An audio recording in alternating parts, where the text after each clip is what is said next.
कल्पना कीजिए एक ऐसी नदी की जो हिमालय के पहाड़ों को इतनी गहराई तक काटती है कि उसका खड्ड मतलब जो गार्ज होता है वो अमेरिका के ग्रैंड कैनियन से भी ज्यादा गहरा हो जाता है। बिल्कुल, और ये कोई छोटी बात नहीं है। हाँ ना। हम तो तिब्बत के जमे हुए हिमनदों से लेकर अरब सागर तक इस पूरी सिंधु नदी तंत्र की महायात्रा को डीकोड करेंगे। तो शुरुआत बिल्कुल उद्गम से करते हैं। तिब्बत में मानसरोवर झील के पास एक जगह है बोखरचू हिमनद या ग्लेशियर जिसे कहते हैं। हाँ, बोखरचू। वहां से इस नदी का जन्म होता है। लेकिन मुझे स्रोतों में जो सबसे दिलचस्प बात लगी ना वो इसका तिब्बती नाम है सिंगी खम्बान। हाँ, सिंगी खम्बान, जिसका अर्थ होता है शेर का मुख, और संस्कृत में हम इसे सिंधु कहते हैं। मतलब ये नाम अपने आप में बहुत कुछ कह देता है। सही बात है। ये कोई शांत झरने जैसी छवि नहीं बनाता है। ये नाम सुनकर ऐसा लगता है जैसे कोई विशालकाय शेर पहाड़ों के बीच से दहाड़ता हुआ, चट्टानों को तोड़ता हुआ बाहर आ रहा हो। और ये नाम इसके शुरुआती बहाव के चरित्र को बहुत अच्छी तरह से दर्शाता भी है। वो कैसे? जब ये नदी तिब्बत से निकलकर उत्तर पश्चिम दिशा की ओर बहती है ना, और लद्दाख के दमचोक से भारत में प्रवेश करती है, तो इसका रास्ता बहुत ही उग्र होता है। अच्छा। ये लद्दाख और जास्कर पर्वत श्रेणियों के बीच एक बेहद संकरे रास्ते से होकर गुजरती है। लेकिन असली खेल इसके बाद शुरू होता है। मतलब जब ये खड्ड बनाती है। हाँ। जम्मू कश्मीर में गिलगित के पास ये नदी एक ऐसा महाखड्ड बनाती है जिसे सिंधु गार्ज कहते हैं। ये दुनिया के सबसे गहरे खड्डों में से एक है। दोनों तरफ हजारों फीट ऊंची लगभग सीधी खड़ी चट्टानें होती हैं, बाप रे। और उनके बीच से बेहद तेज गति से बहता हुआ पानी। बारे में पढ़ा तो था, लेकिन इसे थोड़ी आसान भाषा में समझते हैं। मतलब पानी में पत्थर को काटने की ताकत कैसे आ जाती है? पानी तो नरम होता है ना? पानी जब अकेला होता है तो वो नरम ही होता है, लेकिन जब कोई नदी पहाड़ों से तेज ढलान पर नीचे आती है तो वो अपने साथ भारी मात्रा में पत्थर, कंकड़ और रेत बहा कर लाती है। अच्छा, तो वो सब मिलकर काटते हैं। एग्जैक्टली। ये सारा मलबा उस तेज बहाव वाले पानी के साथ मिलकर एक लिक्विड सैंडपेपर या जिसे रेगमाल कहते हैं उसका काम करता है। नदी रातों रात गाज नहीं बनाती। हाँ, इसमें तो सदियां लगती होंगी। लाखों सालों तक हर दिन हर मिनट ये नदी उसी जगह से बहती रही है और अपने साथ लाए पत्थरों से नीचे की जमीन को घिसती रही है। इसे वर्टिकल इरोजन कहते हैं, यानी लंबवत कटाव। ओहो, गिलगित का ये गार्ज इस बात का जीता जागता सबूत है कि प्रकृति के पास कितना धैर्य और असीमित शक्ति है। खैर, इस खड्ड को पार करने के बाद नदी चिल्लास के पास से पाकिस्तान में प्रवेश करती है और फिर धीरे धीरे कराची के पास अरब सागर में मिल जाती है। मुख्य नदी का ये सफर तो मतलब अपने आप में एक महाकाव्य है। बिल्कुल। लेकिन सिंधु को एक नदी से एक तंत्र यानी सिस्टम में बदलने का काम करती हैं इसकी सहायक नदियां। हाँ, खासकर वो 5 नदियां जिन्हें हम पंचनद कहते हैं। बिल्कुल, ये पांचों नदियां अलग अलग इलाकों से निकलती हैं और अंत में पाकिस्तान के मिठानकोट नाम की जगह पर जाकर मुख्य सिंधु नदी में विलीन हो जाती हैं। सही कहा। तो अगर हम स्रोतों के अनुसार उत्तर से दक्षिण की ओर चलें तो सबसे पहले झेलम नदी आती है। इसका उद्गम पीर पंजाल के वेरीनाग झरने से होता है और ये वुलर झील और श्रीनगर से होते हुए आगे बढ़ती है। झेलम के साथ जो सबसे अहम भौगोलिक तथ्य जुड़ा है ना, वो इसका एक प्राकृतिक सीमा के रूप में काम करना है। प्राकृतिक सीमा मतलब एक नेचुरल बॉर्डर। हाँ? भारत और पाकिस्तान के बीच कुछ दूरी तक ये नदी एक नेचुरल बॉर्डर बनाती है। अब देखिए, जब इंसान नक्शे पर लकीरें खींचता है तो वो सीधी होते हैं। हाँ। रूलर से खींच देते हैं। बिल्कुल। लेकिन नदी अपनी मर्जी से बहती है, वो अपना रास्ता बदलती रहती है। इसलिए जब कोई नदी दो देशों के बीच सीमा बनती है तो वो अक्सर विवाद का कारण भी बनती है, क्योंकि उसका बहाव कभी स्थायी नहीं होता। ये तो बहुत तार्किक बात है। झेलम के बाद फिर चेनाब आती है ना, जिसे स्रोतों में संस्कृत में अस्किनी कहा गया है। हाँ, अस्किनी। ये सिंधु की सबसे बड़ी सहायक नदी है और ये हिमाचल प्रदेश के बारालाचाला दर्रे से निकलती है। मैंने पढ़ा था कि ये असल में 2 नदियों के मिलने से बनती हैं, चंद्रा और भागा। सही पढ़ा आपने। इसीलिए शुरुआत में इसे चंद्रभागा कहते हैं और आगे चलकर ये चेनाब बन जाती है। इसके ठीक नीचे रावी नदी है, जिसका पुराना नाम परुष्णी है। एग्जैक्टली। जो रोहतांग दर्रे से निकलकर चंबा घाटी से गुजरती है। लेकिन इन सब में मुझे ना सबसे अलग और अनोखी नदी व्यास लगी, जिसे विपाशा भी कहते हैं। वो क्यों? क्योंकि ये भी रोहतांग दर्रे के पास व्यास कुंड से निकलती है। लेकिन पूरे तंत्र में सिर्फ यही एक नदी है जो पूरी तरह से भारत की सीमाओं के भीतर बहती है। हाँ, ये एक बहुत महत्वपूर्ण बिंदु है। ये पंजाब के हरिके में सतलुज से मिल जाती है और कभी पाकिस्तान के भूगोल का हिस्सा बनती ही नहीं। बिल्कुल। इस पूरे तंत्र में नदियों का ऐसा जाल है जो भू राजनीति को बेहद उलझा देता है। और जब हम सतलुज नदी तक पहुंचते हैं ना, तो भूगोल का एक बहुत ही जटिल सिद्धांत सामने आता है। अच्छा। हाँ, तिब्बत के राकसताल से निकलने वाली और शिपकीला दर्रे से भारत में प्रवेश करने वाली ये सतलुज नदी एक पूर्ववर्ती नदी है। इसे अंग्रेजी में एंटीसीडेंट रिवर कहा जाता है। हाँ, ये पूर्ववर्ती नदी वाला कॉन्सेप्ट जब मैं स्रोतों में पढ़ रही थी तो सच बताऊं तो मेरा थोड़ा दिमाग घूम गया था। इसे समझना थोड़ा ट्रिकी है। तो क्या हम इसे ऐसे समझ सकते हैं, मान लीजिए खाली मैदान में कोई आदमी कुर्सी लगाकर बैठ गया। ठीक है। उसके बाद वहां एक बड़ा सा थिएटर बनना शुरू हुआ। दीवारें खड़ी हुई, छत बनी, बैल्कनी बनी, लेकिन उस आदमी ने अपनी जगह नहीं छोड़ी। अच्छा। मतलब पूरा थिएटर उसके इर्द गिर्द बन गया, लेकिन वो अपनी वीआईपी सीट पर ही बैठा रहा। तो क्या पूर्ववर्ती नदी का मतलब यही है कि वो नदी हिमालय के पहाड़ों के बनने से पहले से वहां बह रही थी? ये उदाहरण ये बहुत शानदार एनालॉजी है। ये इस प्रक्रिया को विजुअलाइज करने में काफी मदद करता है। आमतौर पर होता यह है कि पहले जमीन का कोई हिस्सा ऊपर उठता है और फिर नदी उस ढलान के हिसाब से अपना रास्ता तय करती है। हाँ, पानी तो ढलान ही ढूंढेगा ना। बिल्कुल, लेकिन सतलुज जैसी पूर्ववर्ती नदियों का मामला एकदम उल्टा है। लाखों साल पहले जब इंडियन प्लेट और यूरेशियन प्लेट के टकराने से हिमालय पर्वत श्रृंखला धीरे धीरे ऊपर उठनी शुरू हुई, तब सतलुज नदी पहले से वहां मौजूद थी। वाओ, मतलब नदी पहले से थी। हाँ, और जैसे जैसे पहाड़ ऊपर उठता गया, नदी का बहाव रुकने के बजाय उस उठते हुए पहाड़ को काटता चला गया। पहाड़ के उठने की स्पीड और नदी के उसे काटने की स्पीड लगभग बराबर रही। ओहो। इसीलिए आज सतलुज नदी हमें इतने ऊंचे पहाड़ों के बीच गहरे खड्डों में बहती हुई मिलती है। उसने अपना रास्ता नहीं बदला, बल्कि पहाड़ को ही चीर दिया। ये दिखाता है कि भूगोल में जो चीज सबसे पुरानी है वही सबसे ज्यादा ताकतवर है। बिल्कुल सही कहा। खैर, अब तक हमने जिन 5 नदियों झेलम, चिनाब, रावी, व्यास और सतलुज की बात की, वे सिंधु से बाईं तरफ यानी लेफ्ट बैंक से मिलती हैं। हाँ, ये दक्षिण से आती हैं। और ये नदियां अपने साथ हरियाली और जीवन लेकर आती हैं। लेकिन स्रोतों में सिंधु के दाएं तट यानी राइट बैंक से मिलने वाली नदियों का जो जिक्र है वो इसके बिल्कुल विपरीत है। हाँ, उनका मिजाज एकदम अलग है। उत्तर के ठंडे, कठोर और बर्फीले भूभाग मतलब लद्दाख और काराकोरम से जो नदियां आती हैं, उनका चरित्र बिल्कुल ही अलग है।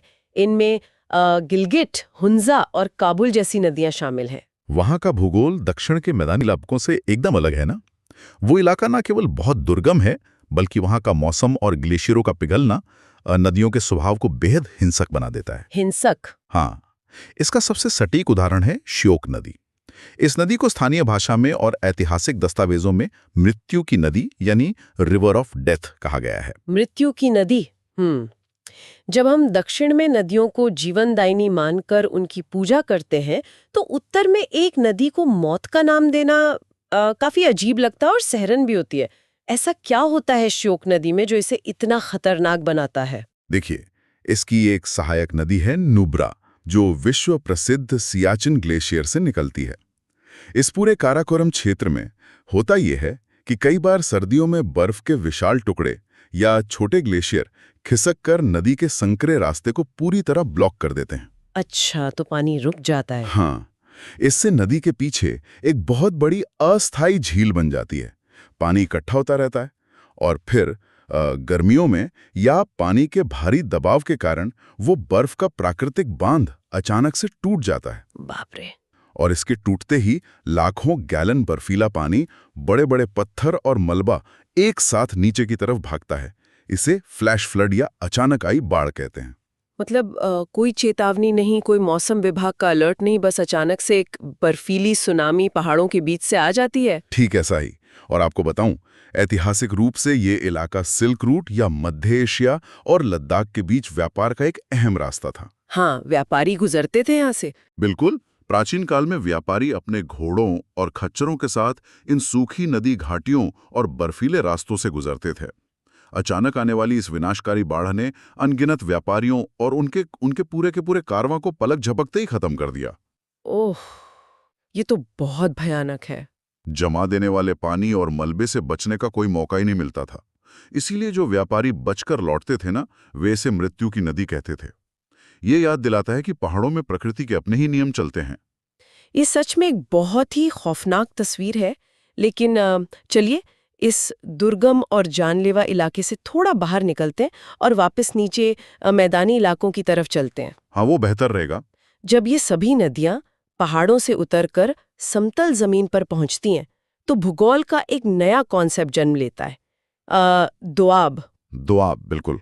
अगर हम स्रोतों को देखें तो ये दोआब सिर्फ जमीन के टुकड़े नहीं हैं, बल्कि ये मानव सभ्यता के सबसे बड़े आर्थिक केंद्र रहे हैं। देखिए, दोआब शब्द को समझना बहुत आसान है। ये दो शब्दों से मिलकर बना है। दो यानी संख्या और आब यानी पानी, मतलब दो नदियों के बीच की जमीन। एग्जैक्टली।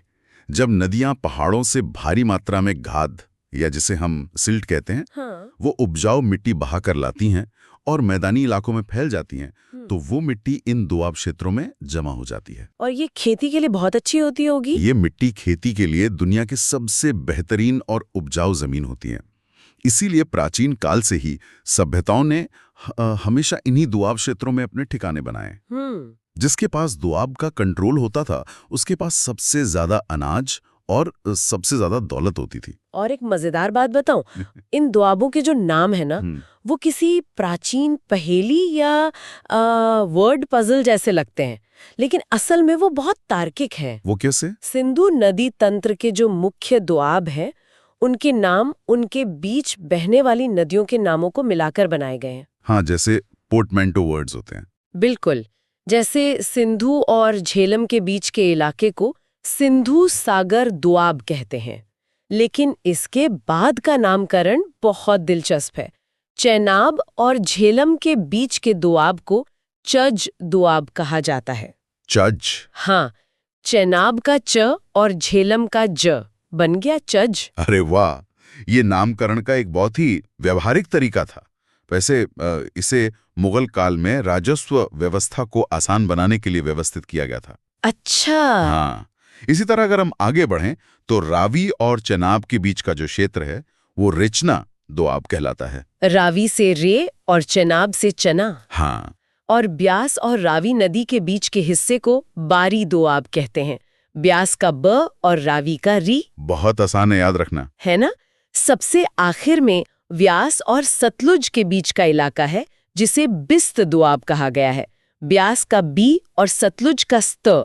मतलब इन नामों को रटने की जरूरत ही नहीं है, बस आपको नदियों का क्रम पता होना चाहिए। बिल्कुल। और इस पूरे इलाके को ऐतिहासिक रूप से पंजाब यानी 5 नदियों की भूमि कहा गया। ये सिर्फ एक भौगोलिक नाम नहीं है। तो और क्या है? इन 5 नदियों और उनके दोआबों ने मिलकर इस क्षेत्र को पूरे उपमहाद्वीप का ब्रेड बास्केट यानी अनाज का कटोरा बना दिया। चाहे वो भारत का पंजाब हो या पाकिस्तान का पंजाब, दोनों देशों की अर्थव्यवस्था और खाद्य सुरक्षा इन्हीं दोआबों पर टिकी है।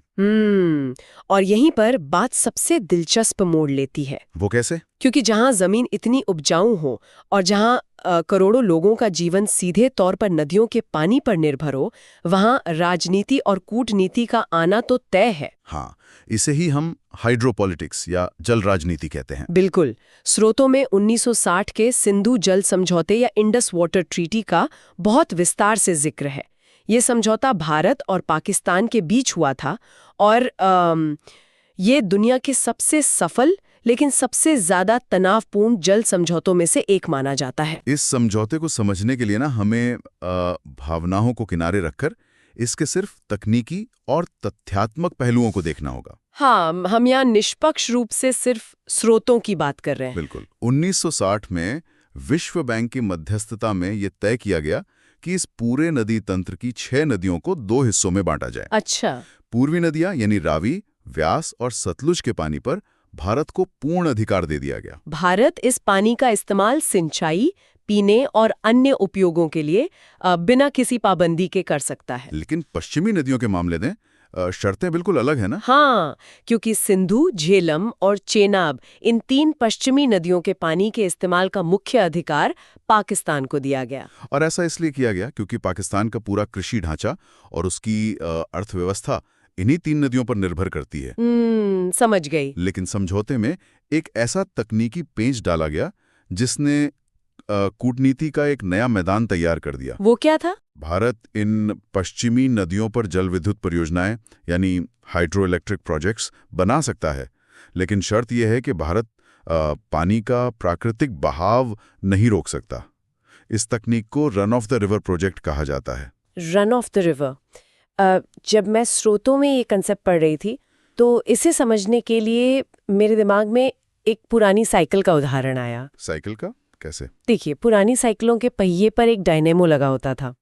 जब साइकिल का पहिया घूमता था तो डायनेमो उस पहिए की गति का इस्तेमाल करके ऊर्जा बनाता था और एक छोटी सी लाइट जल जाती थी। बिल्कुल। उस डायनेमो से साइकिल का पहिया रुकता नहीं था, पानी के मतलब पहिया अपनी गति से चलता रहता था, बस उसकी गति की ऊर्जा का इस्तेमाल हो जाता था। तो क्या run of the river project भी ठीक ऐसे ही काम करते हैं कि आप पानी को रोक नहीं रहे, बस उसके बहाव के बीच टर्बाइन लगाकर बिजली निकाल रहे हैं? डायनामो का ये उदाहरण तकनीक को समझने के लिए तो बहुत ही शानदार है, लेकिन अंतर्राष्ट्रीय कूटनीति इतनी सीधी नहीं होती ना। अच्छा। डायनामो तो ठीक है, लेकिन जो देश नदी के निचले हिस्से में है यानी पाकिस्तान, हाँ। उसे हमेशा ये डर रहता है कि ऊपर बैठा देश यानी भारत कभी भी उस साइकिल के पहिए पर ब्रेक लगा सकता है। समझ रही हूँ। क्योंकि पारंपरिक बड़े बांधों में एक विशाल जलाशय या रिजर्वायर बनाया जाता है जिसमें पानी कई महीनों तक रोक कर रखा जा सकता है। लेकिन run of the river projects में कोई बड़ा जलाशय नहीं बनता। पानी नदी में आता है, टर्बाइन घुमाता है और वापस अपने रास्ते आगे बढ़ जाता है। तो पानी की मात्रा कम नहीं होती? नहीं, पानी की कुल मात्रा और इसके बहने के समय में ज्यादा बदलाव नहीं किया जा सकता। मतलब सारा विवाद इस बात पर होता है कि भारत जो डैम बना रहा है उसका डिजाइन ऐसा तो नहीं है जो जरूरत पड़ने पर पानी को रोक सके। एग्जैक्टली। जब भी भारत पश्चिमी नदियों पर कोई प्रोजेक्ट बनाता है तो कूटनीतिक स्तर पर उसका डिजाइन, टर्बाइन की ऊंचाई और पानी जमा करने की क्षमता की बारीकी से जांच होती है। तो इंजीनियरिंग और कूटनीति साथ साथ चलते हैं। बिल्कुल। इसी तकनीकी बारीक लाइन पर दोनों देशों के बीच कूटनीति चलती है। इस समझौते के तहत भारत ने पश्चिमी नदियों पर कई अहम प्रोजेक्ट्स बनाए भी हैं। जैसे झेलम नदी पर किशनगंगा और तुलबुल परियोजनाएं हैं। चिनाब नदी पर सलाल, बगलिहार और दुलस्ती जैसी विशाल जल विद्युत परियोजनाएं हैं। और ये सब उसी डायनेमो वाले मतलब run of the river concept पर आधारित है? हाँ, बिल्कुल। और जिन पूर्वी नदियों पर भारत का पूरा अधिकार है वहां स्थिति कैसी है? वहां भारत ने विशाल जलाशय वाले बड़े बांध बनाए हैं क्योंकि वहां पानी रोकने पर कोई पाबंदी नहीं है। रावी नदी पर चमेरा और रणजीत सागर बांध बनाए गए हैं जिसे थीन बांध भी कहते हैं। और सतलुज नदी पर भारत के सबसे महत्वपूर्ण प्रोजेक्ट्स हैं भाखड़ा नांगल और नाथपा झाकड़ी। आपको बताऊं, भाखड़ा नांगल का रिजर्वायर इतना बड़ा है कि वो पूरे पंजाब, हरियाणा और राजस्थान के एक बड़े हिस्से की सिंचाई की जरूरतें पूरी करता है। वाव! ये परियोजनाएं सिर्फ बिजली नहीं बनाती, ये भारत की खाद्य सुरक्षा की रीढ़ है। इस पूरी चर्चा से एक बात तो पूरी तरह साफ हो जाती है कि नक्शे पर दिखने वाली वो पतली नीली रेखाएं कितनी जटिल और शक्तिशाली हैं। बिल्कुल। चलिए, आज हमने जो कुछ भी स्रोतों से निकाला है उसे समेटते हैं। हमने तिब्बत के शांत ग्लेशियरों से शेर के मुख यानी सिंगी खम्बान के रूप में सिंधु को निकलते देखा। हाँ। हमने समझा कि कैसे ये नदी गिलबिट के पहाड़ों को एक आरी की तरह काटकर दुनिया के सबसे गहरे खड्डों में से एक बनाती है। और हमने ये भी देखा कि कैसे सतलुज जैसी पूर्ववर्ती नदियां हिमालय के उठने से भी पहले से वहां मौजूद हैं और उन्होंने अपना रास्ता नहीं बदला। हाँ, वो वीआईपी सीट वाली बात। बिल्कुल। और श्योक नदी की अचानक आने वाली बाढ़ के इतिहास ने हमें बताया कि प्रकृति किस हद तक विनाशकारी हो सकती है। फिर दुआबों के तार्किक नामकरण और उनकी उपजाऊ जमीन ने हमें ये समझाया कि मानव इतिहास हमेशा नदियों के इर्द गिर्द क्यों सिमटा रहा है। और अंत में हमने 1960 के सिंधु जल समझौते की जटिलताओं को डीकोड किया।